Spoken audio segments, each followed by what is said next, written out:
क्या आप कभी सोचते हैं कि जीवन में सच्चा सुख क्या है? क्या आप कभी सोचते हैं कि मृत्यु से कैसे निडर होकर जीना चाहिए? आज मैं आपको एक ऐसी कहानी सुनाने जा रहा हूँ जो आपको इन प्रश्नों का उत्तर देगी। आइए कहानी को शुरू करते हैं। इससे पहले कि आप इस कहानी में खो जाएं, अभी इस चैनल को सब्सक्राइब कर लें। एक बार की बात है, एक नौजवान युवक गौतम बुद्ध के पास आता है और कहता है कि बुद्ध, क्या आप मेरे एक सवाल का जवाब देंगे? बुद्ध ने मुस्कुराते हुए कहा कि पूछो, क्या पूछना है? इसके बाद युवक ने कहा कि हे बुद्ध, मेरी उम्र अभी बहुत ज़्यादा नहीं है, लेकिन मैं बहुत परेशान रहता हूँ और दुखी भी रहता हूँ। मैं आपसे जानना चाहता हूँ कि मेरे जीवन में अभी से ही इतना दुख क्यों है? मेरी ज़िंदगी तो अभी बहुत ही बाकी है। क्या मेरे जीवन में दुख बढ़ते ही रहेंगे? इन दुखों से छुटकारा पाने का कोई रास्ता नहीं है क्या? सुनकर बुद्ध कहते हैं कि तुम्हारा दुख मुझे दिखाई नहीं दे रहा है। यह सुनकर वह युवक कहता है कि यह बुद्ध, दुख तो मेरे अंदर है और मेरे भीतर है, आपको कैसे दिखाई देंगे? यह सुनकर बुद्ध उस पूछते हैं कि अपने दुख को दिखाई देते हैं किसी को? युवक कहता है कि यह बुद्ध, मैं अपने दुखों को भली भांति देख कर रहा हूँ। कि बुद्ध पूछा कि दुखों का मूल्य क्या है? बुद्ध के युवक ने चर्चा कर चल रही है कि एक बिच्छू दौड़ कर आता है और तथागत बुद्ध। इसके बाद बुद्ध उसी वक्त के कहते हैं कि चलो, आज मैं तुम्हें जीवन की सत्य दिखाने का जगह लेकर चलता हूँ। वो तुम्हें वहाँ कुछ नहीं बोलना है, चुपचाप सारी बातों को सुनना रहना है कोर्ट। इसके बाद तुम्हें अपने सारे प्रश्नों का उत्तर स्वयं मिल जाएंगे। यह कहकर युवक गौतम बुद्ध के पीछे पीछे चलने लगता।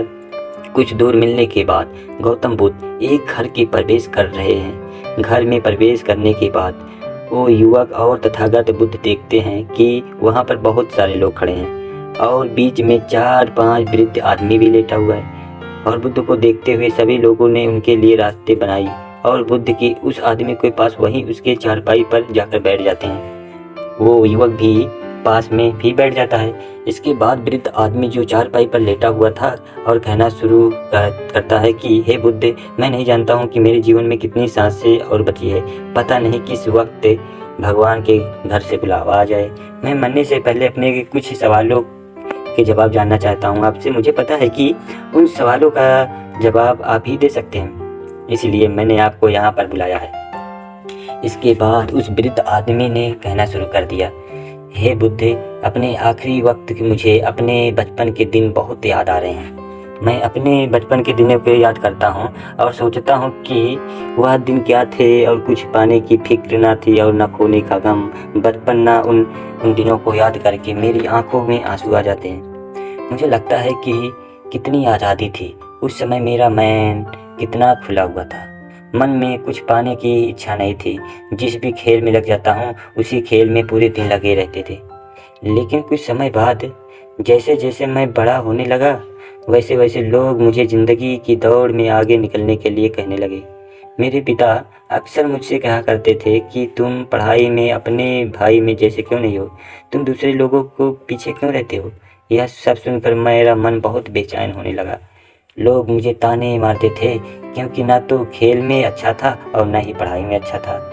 सब लोग मुझे आपकी तरह बनने के लिए और किसी और की तरह बनने के लिए कहते थे और मेरे जीवन में कुछ हासिल करने का निश्चय किया। मैंने अपने आप से वादा किया कि मैं अपने भाई की तरह कामयाब इंसान बनूंगा। उसके लिए मैं दिन रात मेहनत करने लगा। शुरुआत में बहुत मुश्किलें है, बहुत निराशा हाथ लगी, लेकिन मैंने हार नहीं मानी। मैंने खुद को अपना व्यापार खड़ा कर दिया। उसके बाद मुझे कुछ पाने का एहसास हुआ। मुझे बहुत ही खुशी हुई क्योंकि जो भी लोग मुझे ताने देते थे वही लोग मेरे आगे पीछे घूमने लगे थे। कुछ वक्त बाद रईस बेटी के साथ मेरी शादी हो गई। उसके बाद मुझे लग रहा था कि जैसे मेरा जीवन स्वर्ग बन गया है। कुछ साल बाद मुझे 2 बेटे प्राप्त हुए। दोनों बहुत ही सुंदर और हर्ष थे। अब मेरा मन मेरे बच्चों के लिए कुछ करने का उत्सुक हो गया। मैं और भी ज़्यादा धन कमाने में लग गया और जल्द ही अपने नगर का सबसे बड़ा व्यापारी बन गया। सब कुछ अच्छा चल रहा था, लेकिन अनहोनी को कौन टाल सकता है। एक दिन अचानक मेरी पत्नी अचानक छोड़कर चली गई, मुझे बहुत ही गहरा सदमा पहुंच गया। मैं कई दिनों तक अपने घर के बाहर नहीं निकला। मेरे बेटे हिम्मत देते थे, पिताजी माताजी तो नहीं रही और जो भी हो चुका है वो वापस नहीं आ सकता, लेकिन हम दोनों भाई आपका हमेशा साथ देंगे, आपकी हमेशा सेवा करेंगे। आपको किसी बात की कोई चिंता करने की आवश्यकता नहीं है। और धीरे धीरे मैंने भी अपने मन को समझा लिया कि अब तो मुझे किसी प्रिय पत्नी के बिना जीना पड़ेगा, इसलिए मैंने अपना मन अपने बेटों के साथ जोड़ लिया। उसकी खुशी में ही मेरी खुशी होती थी, उनकी दुख में ही मेरा दुख होता था। इसके बाद मैंने कहा कि बौद्ध जीवन चक्र अक्सर मुझे महसूस होता है कि आखिर जीवन क्या है, जीवन को उसकी गहराइयों में कैसे जाना जाए कि मैं कौन हूँ और मैं दुनिया में क्या करने आया हूँ। तमाम सारे सवाल उठते रहते हैं कि मैं कहाँ से हूँ, क्या हूँ। मुझे पता चला कि एक जगह की बौद्ध एक ऐसी प्रणाली बताते हैं जिससे जीवन का मतलब समझा जा सकता है, लेकिन मैं हमेशा सोचता रहता था कि पहले मैं अपने जीवन से दुखों और परेशानी से को दूर कर देता हूँ, उसके बाद ध्यान में अपना पूरा ध्यान लगाऊंगा। यही सोच कर मैं कभी ध्यान नहीं कर पाता था। धीरे धीरे वक्त भी की तरह आखिर में उम्र में ढलने के बाद बीमार पड़ गया। वैसे मेरे जीवन में कोई कमी नहीं रही। मेरे बेटों ने मेरा अच्छा साथ दिया, मैंने जीवन में बहुत कुछ हासिल किया, लेकिन अब मैं अपने जीवन के अगर पीछे मुड़ कर देखता हूँ तो मुझे एहसास होता है कि मेरे बचपन में के दिन सबसे प्यारे दिन थे। उस आदमी ने बुद्ध से पूछा, मैं चंद मिनट का मेहमान हूँ, मैं जानता हूँ, लेकिन कुछ ऐसा सूत्र मुझे बता सकते हैं जिससे मैं सुकून से मर सकूं, मेरे मन के सारे सवाल शांत हो जाए, मैं जीवन में असली मतलब समझ सकूं। यह सुनकर बुद्ध ने कहा कि हर इंसान बचपन के दिन के प्रिय क्यों होते हैं, क्योंकि इस समय में कोई चिंता नहीं होती है, वो आज़ाद होता है, उसके मन में कोई लालसा नहीं होती है, जिस काम में भी लग जाता है उसी में मग्न हो जाता है। लेकिन जैसे जैसे इंसान की आयु बढ़ने लगती है वैसे वैसे उसकी इच्छाएं, उसकी कामनाएं दिन पर दिन बढ़ती जाती है, और इसलिए अक्सर इंसान भविष्य की तैयारी में लगा रहता है या फिर अतीत के बारे में सोचता रहता है और वह वर्तमान में जीना भूल जाता है।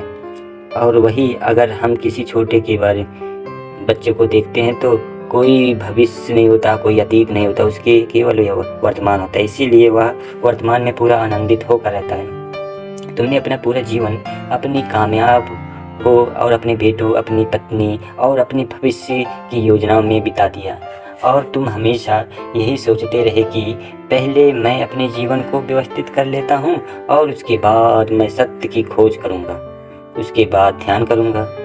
लेकिन हम यह भूल जाते हैं कि कल कभी नहीं आता, भविष्य की योजनाएं कभी पूरी नहीं होती। जब एक योजना पूरी होती है तो दूसरी योजना बना लेता है हमारा मन। इस प्रकार जीवन का चक्र चलता रहता है और अब आखिरी समय आ जाता है तो जब मृत्यु तुम्हारी शैया पर लेटी हुई है तो तुम्हें एहसास हो रहा है कि मैंने जीवन में कुछ भी हासिल नहीं किया। अब तुम्हें लग रहा है कि जो भी तुमने किया है तुम्हारा एक भी सुई नहीं ले जा सकती। अगर यही बात उसी वक्त समझ जाते तो और मृत्यु निश्चित होकर भी नहीं आती, तो कभी भी अगर यही सब समझ लेते, ध्यान और शक्ति को खोज करने चले जाते। तुम कोई एक ऐसी चीज खोजने की कोशिश करते जो तुम्हारे साथ जा सके, जो तुम्हें परिपूर्णता के साथ मरने का मार्ग दिखा सके। वृद्ध आदमी के हाथ जोड़कर बुद्ध ने कहा कि बुद्ध, यह तो मैं जानता हूँ कि मुझसे गलतियाँ तो हुई है, मैंने अपने जीवन को सार्थक रूप से जिया ही नहीं और इस बात को मुझे बहुत ही गहरे से एहसास हुआ है, लेकिन आपसे फिर से वही सूत्र जानना चाहता हूँ, क्या मैं परिपूर्ण था, क्या सत्य नहीं थी और सत्य की खोज झलक नहीं थी। सुनकर बहुत ही आदमी तुम केवल एक ही सूत्र समझने लायक हो, वह सूत्र यह है कि तुमने जीवन में जो भी कुछ किया, जो भी कुछ पाया, जो भी कुछ खोया, वह सब यहीं पर छोड़कर चले जाओ। उसे अपने मन के शांत को जोड़कर मत ले जाओ साथ में और भाव को पैदा करने। और तुमने जीवन में बहुत कुछ सीख लिया और वास्तविकता में तुमने अपने जीवन को बहुत ही प्रगति की ओर, क्योंकि तुमने यह जान लिया है कि जीवन में कुछ भी सार्थक नहीं है। और यह जानना भगवान बुद्ध को ज्ञान प्राप्त हुआ। जब लोगों को पता चला कि बुद्ध को ज्ञान प्राप्त हुआ है तो लोग यह जानना चाहते थे कि बुद्ध को क्या ज्ञान प्राप्त हुआ है, उन्होंने क्या नया जाना। नया इसलिए क्योंकि संसार में पहले से ही ज्ञान का भंडार पड़ा हुआ है और जिस ज्ञान को सब जानते हैं उससे अलग बुद्ध ने क्या जाना। एक दिन बुद्ध के पास एक व्यक्ति आया। उसने बुद्ध से कहा, हे बुद्ध, मैं एक ज्ञानी व्यक्ति हूँ। मैंने सभी शास्त्रों का गहन अध्ययन किया हूँ। मैंने वेद पुराणों का बहुत ही अध्ययन किया हूँ। मैंने गहन चिंतन किया है। मैंने सुना है कि आपको भी ज्ञान की प्राप्ति हुई है। मैं यह जानने आया हूँ कि आपको क्या प्राप्त हुआ है। वह कौन सा ज्ञान है जिससे अब तक हम अनजान थे, और आपको क्या प्राप्त हुआ है बुद्ध? बुद्ध उस व्यक्ति की बात सुनकर यह मुस्कुराए और बोले, मुझे कुछ भी प्राप्त नहीं हुआ, बल्कि मेरे पास जो था वह भी चला गया। व्यक्ति ने कहा, आपसे क्या चला गया बुद्ध? बुद्ध ने कहा, लोभ, मोह, माया, लालच, ईर्ष्या, क्रोध, कामना, इच्छा, वासना, यह सब मुझे छोड़ चुके हैं। वह व्यक्ति बोला, फिर आपने क्या पाया बुद्ध? बुद्ध ने कहा, कुछ भी नहीं। इस पर व्यक्ति बोला, फिर लोग यह क्यों कहते हैं कि आपको ज्ञान की प्राप्ति हुई है? क्या आपने ज्ञान प्राप्त ही नहीं किया? बुद्ध मुस्कुराए और बोले, मैंने ज्ञान प्राप्त नहीं किया। ज्ञान तो सर्वत्र है, कण कण में है। उसे व्याप्त या प्राप्त करने की आवश्यकता नहीं है। मैं तो अपना ज्ञान ही अज्ञान खो दिया हूँ, और अज्ञान खोने के बाद क्या बचता है? व्यक्ति बोला, अज्ञान न होने पर सिर्फ ज्ञान ही बचता है। बुद्ध ने कहा, ज्ञान और अज्ञान दोनों ही ना बचे तो क्या बचे? बुद्ध के चरणों में गिर पड़ा, हे बुद्ध, इस स्थिति के बारे में मैंने तो कभी विचार ही नहीं किया। बुद्ध कहते हैं कि मेरे पास जो भी कुछ था वो भी खो दिया। सब छोड़ जाने के बाद पता चला मुझे कि जिन चीज़ों से मैं प्रेम कर रहा था, जिन चीज़ों को मैं पाना चाहता था, वह सत्य ही नहीं थी। फिर वह सत्य क्या था जिसे बुद्ध ने प्राप्त किया? बुद्ध कहते हैं कि मैंने सब कुछ खो दिया, तब मुझे ज्ञान दिखाई देना पड़ा। इसके विपरीत हम सब कुछ पाना चाहते हैं। बुद्ध खोने की बात करते हैं और हम पाने की बात करते हैं। हम ध्यान करते हैं ज्ञान प्राप्ति के लिए, लेकिन क्या हम स्वयं को अज्ञानी मानने के लिए तैयार हैं? क्योंकि जो ज्ञानी है उसे ज्ञान प्राप्त करने की क्या जरूरत है, क्योंकि वह तो पहले से ही ज्ञानी है। और एक समस्या यह भी है कि हम अपने आप को ज्ञानी मानते हैं और ज्ञान भी प्राप्त करना चाहते हैं। भला यह कैसे संभव है? क्योंकि ज्ञान तो उसे ही हासिल हो सकता है जो अज्ञानी हो। पहले तो हम यही नहीं समझ पाते कि ज्ञान क्या है, अज्ञान क्या है। ध्यान से समझने का प्रयास करोगे तो पाओगे कि जिसे हम ज्ञान समझ रहे हैं वह ज्ञान ही है। हमारा ज्ञान ही हमारा ज्ञान है। उदाहरण के लिए, हमारा ज्ञान कहता है कि हम श्वास लेते हैं और जीवित रहते हैं, लेकिन अगर हम ध्यान से देखेंगे और विचार करेंगे तो पता चलेगा कि हम कभी श्वास नहीं लेते। श्वास स्वतः ही चलती रहती है, क्योंकि अगर हम श्वास ले सकते हैं और बंद कर सकते हैं, तब हम कभी भी श्वास को बंद कर सकते थे और शुरू कर सकते थे। फिर भी कोई भी व्यक्ति मुर्दा ना होता, और मुर्दा ना होता तो मुर्दे भी सांस लेते होते, और तब यह हमारा ज्ञान ही जो कहता है कि हम सांस लेते हैं। धरती पर जब मनुष्य आया है तब से अब तक मनुष्य एक ही प्रकार से चल रहा है। मनुष्य एक ही प्रकार से चल रहा है। क्या आपने गौर किया है? व्यक्ति गरीब हो या अमीर हो, सब में एक ही जैसी भावना है। सब क्रोध भी करते हैं, सब प्रेम भी करते हैं, सब स्वार्थी भी हैं और सब लालची भी हैं। सब एक दूसरे से आगे भी निकलना चाहते हैं। इतिहास में बहुत बड़े बड़े सम्राट हुए जिन्होंने अपनी इज्जत बनाने से और बचाने के लिए बहुत कुछ नष्ट कर दिए और बर्बाद भी कर दिए, लेकिन आज भी वह राजा और सम्राट नहीं है, उनकी जगह हम हैं। जो एक राजा या सम्राट करता है वही एक गरीब व्यक्ति भी करता है।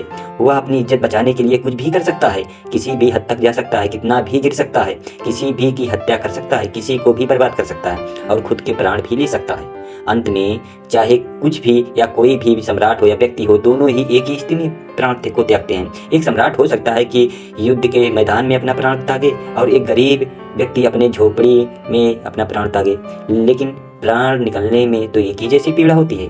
हजारों सालों से पहले सब ऐसा ही घटित होता है। पहले कुछ और था, बट इस समय चेहरे बदल रहे हैं कि उन सब हम कुछ नहीं सीख पाते। हम वही गलतियां दोबारा दोहराते हैं और उसका परिणाम भी हम जानते हैं, फिर भी उन्हीं गलतियों को बार बार करते रहते हैं। इसलिए बुद्ध कहते हैं हम अज्ञानी हैं, क्योंकि जिससे हम अपना ज्ञान समझ रहे हैं वही ज्ञान सत्यता से दूर रखता है। बुद्ध जिस सत्य की बात करते हैं, उन्हें जो सत्य प्राप्त हुआ, जो वह सत्य होता है वह ब्रह्मांडी होता है। वह हर जगह, हर समय, हर स्थिति पर एक जैसा ही होता है, उसमें कोई बदलाव नहीं होता। लेकिन हमारा जो ज्ञान है, हमारा जो सत्य है, वह परिस्थिति, समय और स्थान के बदलने के बाद बदल जाता है। एक सत्य जो भारत में सत्य है वह दूसरे देश में असत्य हो जाता है। जैसे प्रेम और करुणा एक ही यूनिवर्सल सत्य है, वह हर जगह एक ही स्थिति में होता है, हर जीव में एक ही जैसा प्रकट होता है, चाहे इंसान हो या जानवर। जैसे एक माँ अपने बच्चे से प्रेम करती है, वैसा ही एक गाय अपने बछड़े से प्रेम करती है। प्रेम जाति, धर्म, शारीरिक बनावट से परे हैं। इसीलिए बुद्ध प्रेम और करुणा की बात करते हैं, लेकिन बुद्ध जिस प्रेम और करुणा की बात करते हैं उसे समझ नहीं पाते। प्रेम तो हम भी करते हैं, लेकिन क्या वास्तव में हम प्रेम करते हैं? एक पति कहता है मैं अपनी पत्नी से बहुत प्रेम करता हूँ, लेकिन कुछ समय बाद वही पति अपनी पत्नी की हत्या कर देता है। अब यह कैसा संभव हो सकता है? जहाँ प्रेम था उसकी जगह क्रोध ने ले लिया, क्योंकि यह प्रेम था ही नहीं, केवल शारीरिक आकर्षण था। इसीलिए समय के साथ बदलना। हम प्रेम या कोई भी व्यवहार कहाँ से सीखते हैं? हम अपने परिवार, आसपास के लोगों से ही सीखते हैं। हमारी बुद्धि हमारे विचारों से ही निर्मित होती है, लेकिन हमारे आसपास के माहौल से ऐसे विचार हमारे अंदर डाले जा रहे हैं जिससे हमारी बुद्धि और समझ का पतन होता जा रहा है, वह विकृत होती जा रही है। प्रेम एक स्वाभाविक प्रक्रिया है जो स्वयं प्रकृति की देन है। यह प्रकृति का एक हिस्सा भी है।